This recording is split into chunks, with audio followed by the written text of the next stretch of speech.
Hello everyone, welcome back to the channel. If you have ever read a sentence and thought, wait, what does that word even mean?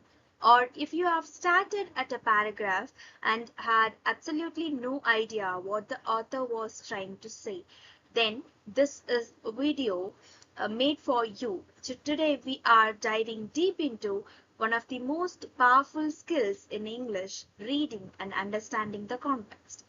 This is not just about vocabulary, it's about training your brain to think while you read, to pick up on clues the author leaves behind, and to truly understand not just what is being said, but why it is being said and how it's being said. By the end of this video, um, you will have a complete toolkit, strategies, frameworks, and real practice to become a confident critical reader. So grab a notebook and a pen because you are going to want to take notes on this one. Let's get started. Yeah. Um, like, wait. This video is part of our English comprehension series, and today topic is something that forms the foundation of everything from passing exams to understanding news articles to read novels and research papers. We are talking about reading and understanding the context. Now, a lot of people think reading is a passive activity. You just remove your eyes across words and absorb information. But the truth is, expert readers are active readers. They question, they infer, they analyze. And the number of one skill behind all of that, understanding context. We have broken this down into 10 slides, each one building on the last. So stick with me till the end because the practice section at the end is where everything comes together. What is context? Foundation. So, all right, let's start at the very beginning. What actually is context? Here is the definition I love. Context is the circumstance that forms the setting for an event, statement, or idea, and in terms of which it can be fully understood. In simple terms, a word or sentence doesn't live in a vacuum. Everything around it, what came before, what comes after, who said it, where, and why, that's the context. And context is what gives language its real meaning. Now, context come in three main forms and I want you to remember all three. First, linguistic context. This is the most straightforward one. It is the words and sentences surrounding a particular word or passage. If you don't know what a word means, the sentences before and after it can often tell you. The second one is second situational context. This goes a bit broader. It refers to the physical setting, the topic being discussed, and the purpose of the communication. Are you reading a formal report, a personal letter, a social media post? The situation saves the meaning dramatically. The third one, cultural context. This is the deepest layer. It is the shared beliefs, values, and background knowledge that both the reader and the author bring to the text. Two people from different cultural backgrounds might read the same passage and interpret it completely differently. And that's because of cultural context. So here is your first big takeaway from this video. Never read a word in isolation. Always think about what's around it linguistically, situationally, and culturally. And the third slide, types of context you must know. Okay, let's talk about the most practical tool a reader has, context clues. These are hints that authors embed in their writing to help you understand unfamiliar words. There are five types, and I'm going to walk through each one with an example. Type 1, definition or explanation clue. Sorry. Sometimes the author is kind enough to just tell you what the word means right there in sentence. Look for dashes, commas, or phrases like which means are that is. Example, a soliloquy, a speech made to oneself, reveals inner thoughts. The author just defined soliloquy for us using dashes. Easy, right? Type 2, synonym clue. Here, the author uses a word with a similar meaning nearby, often joined by or, also known as or in other words. For example, she was loquacious or talkative at every dinner party. So we might not know loquacious, but the word talkative right after or tells us exactly what it means. Type 3, antonym contrast clue. This one works in reverse. The author gives you a contrast to help you figure out the word's meaning. For example, unlike his frugal brother, Tom was extravagant with money. We see, unlike, that's the contrast signal. Frugal and extravagant are opposites. So if frugal means careful with money, extravagant must mean the opposite, spending a lot. Type 4. Example clue. Sometimes examples are given to illustrate a broader category word. Look for signals like such as, for example, or including.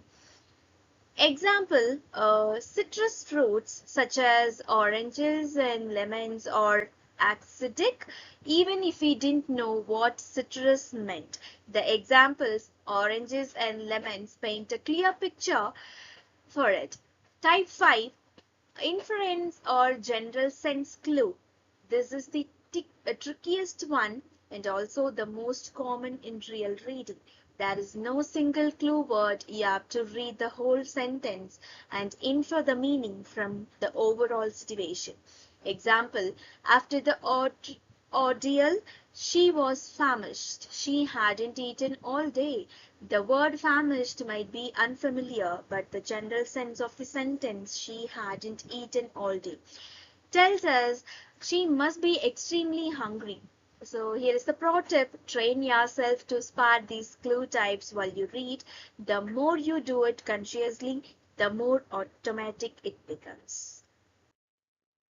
And here, key reading strategies. Four strategies for active reading.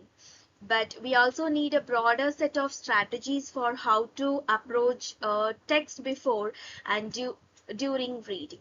Let's go through four powerful ones. Strategy 1, preview the text. Before you even read a single word, scan the text, look at the headlines and subheadings, read the first and last sentence of each paragraph. This builds a mental map, a framework in your head that makes everything you read easier to understand and remember. Think of it like checking the map before you go on a hike. You're not doing the hike aid, you're just orienting yourself so you don't get lost. Strategy number 2, identify the main idea. As you read, always be asking, what is this passage fundamentally about? Not the details, not the examples, but the core message. Usually, the main idea lives in one of two places: the topic sentence, often the first sentence of a paragraph, or the concluding line which wraps up the point.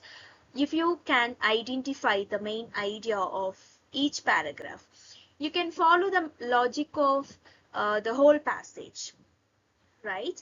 Strategy number 3, annotate as you read. This one is huge and so many students skip it. Don't just read with your eyes, read with your pen. Underline key terms, circle words you don't know, write a short note in the margin summarizing what each paragraph says. Put a question mark where something confuses you. Put an exclamation mark where something surprises you. Annotation keeps your mind active and prevents you from zoning out halfway through a paragraph. And strategy number 4, ask contextual questions before and while reading. Ask, who wrote this? When was it written? For what audience was it intended? These questions anchor the text in a real world frame. A newspaper editorial from 1950 means something very different from one written today. A medical journal article means something different to a doctor than to a general reader. Knowing the who, when, and for whom unlocks a deeper layer of meaning. And inferring meaning from context. Example passage analysis. Now let's put everything we have learned so far into an action. This is one of the most valuable slides in the entire presentation. We are going to look at the real passage and model exactly how an expert reader thinks through it. Here is the passage. The passages the scientist peered through the microscope for hours, her eyes red and weary, yet when she finally observed the anomaly, a tiny pulsating structure no one had ever described, she let out a jubilant cry. Now, let's break it down with four key questions. Question number one, what does anomaly mean? Look at what follows. A tiny pulsating structure no one had ever described, right? The author uses a dash followed by a description. That's the definition clue. An anomaly is something unusual or unexpected, something that has never been seen before. That's exactly what the description tells us. Question number two, what does jubilant mean? This one is an inference clue. The scientist has been working for hours. Her eyes are red and weary.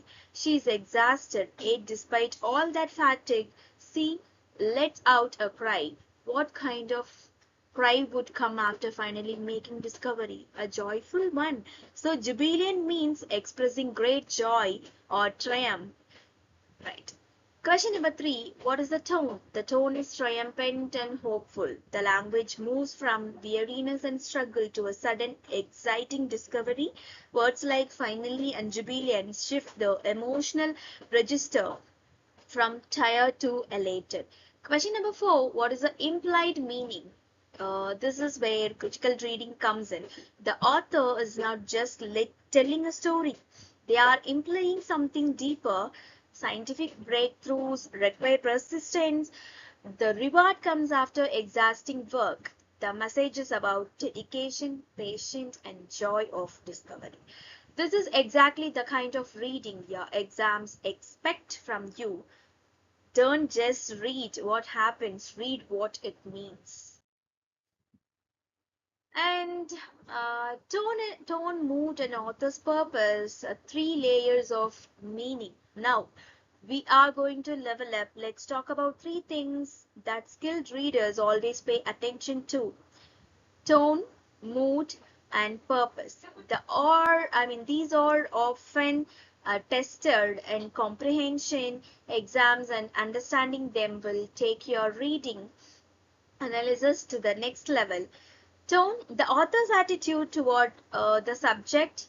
Tone is not about how you feel as a reader, it's about how the author feels about what they are writing. How do you identify tone? Look for word choice. Is the language formal or casual, warm or cold, positive or negative? Sentence structure, short, punchy sentences often signal urgency or anger. Long flowing sentences suggest reflecting or admiration. Descriptive details, what adjectives does the author choose? Here is a perfect example from the slide. The filthy, crumbling city versus the vibrant, evolving city.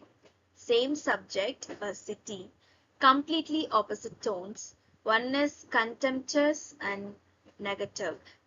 Another is optimistic and celebratory. The word choice tells you everything about the author's attitude. Mood. The emotional atmosphere felt by the reader. Mood is what you feel while reading. It is the emotional world the author creates. How do you identify mood? Look for setting descriptions, Dark, stormy settings create tension or sadness. Sunny open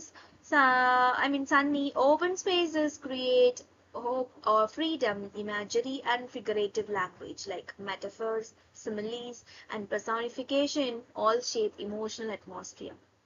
Pacing and rhythm, slow, deliberate prose creates contemplation, and fast paced action creates excitement or anxiety. For example, from the slide, rain dripped silently on the empty street. Even without an explicit emotion, the sentence creates a melancholy, lonely mood through the imagery of rain, silence, and the emptiness. And next one is purpose, why the author wrote the text. This is often remembered with the acronym PI. PI in the sense persuade, inform, entertain. An editorial or opinion piece, the purpose is to persuade. A text or article, the purpose is to inform. A novel or short story, this purpose is to entertain. The purpose is to entertain. Example, teens must stop using social media.